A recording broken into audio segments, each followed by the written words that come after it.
आज मी खूप खूप जवळचा, माझ्या जवळचा, आणि मी जर नाव घेतलं या दिवाळी अंकाचं तर आय एम शुअर एक वेगळ्या प्रकारचं माहोल तुमच्या मनात आणि ओव्हरऑल तयार होणार आहे.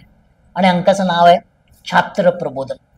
किती जनरेशनचं ज्यांनी पालन पोषण केलं असा जो अंक आहे तो म्हणजे छात्र प्रबोधन. छात्र प्रबोधनचा हा 33वा दिवाळी अंक. लक्षात घ्या, कंटिन्युअसली 33वा दिवाळी अंक आणि खूप सुंदर वैविध्यपूर्ण आणि नटलेला दिवाळी अंक म्हणजे छात्र प्रबोधनचा अंक. 2 एक्स्ट्रा दिवाळी अंक छात्र प्रबोधन यावर्षी काढलेत. एक इंग्लिश दिवाळी अंक काढलेला आहे. ऑफकोर्स ते दरवर्षी काढतात आणि आत्ता यावेळेस पण खूप सुंदर झालेले आहे.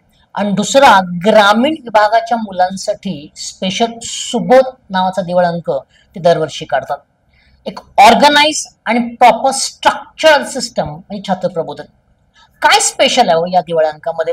अत्यंत सुंदर नटलेला 125 पानाचा दिवाळी अंक, 120 किमतीचा, प्रत्येक पान नि पान, प्रत्येक ओळ नि ओळ ही सजलेली नटलेली आहे.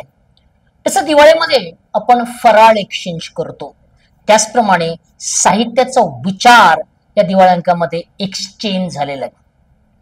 टोटल दिवाळी अंक 4 ते 5 विभागात डिवाइड केलेले आहेत. पण खासियत सांगते दिवाळी अंकाची, आणि जबरदस्त आहे, फार कमी दिवाळी अंक करता. या दिवाळी अंक लक्षात येईल तुम्हाला QR कोड दिलेले आहे. गेली 4 वर्ष छात्र प्रबोधन QR कोड करतं.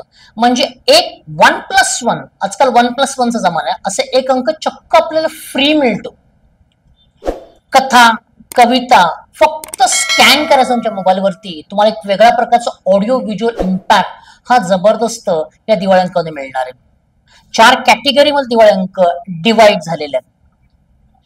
तुम्ही स्वतःसाठी जे करता तो सेल्फिशनेस असतो, आणि दुसऱ्यांसाठी तुम्ही जे काय कॉन्ट्रीब्युट करता, मग ती वेळ असेल, पैसा असू दे किंवा श्रम असू दे, असा सुंदर सेक्शन याच्यामध्ये कव्हर केलेलं आहे. मी समाजात, समाजाचा मी, तुम्ही काय करू शकता समाजासाठी याचं सुंदर सेक्शन यात कव्हर केलेलं आहे.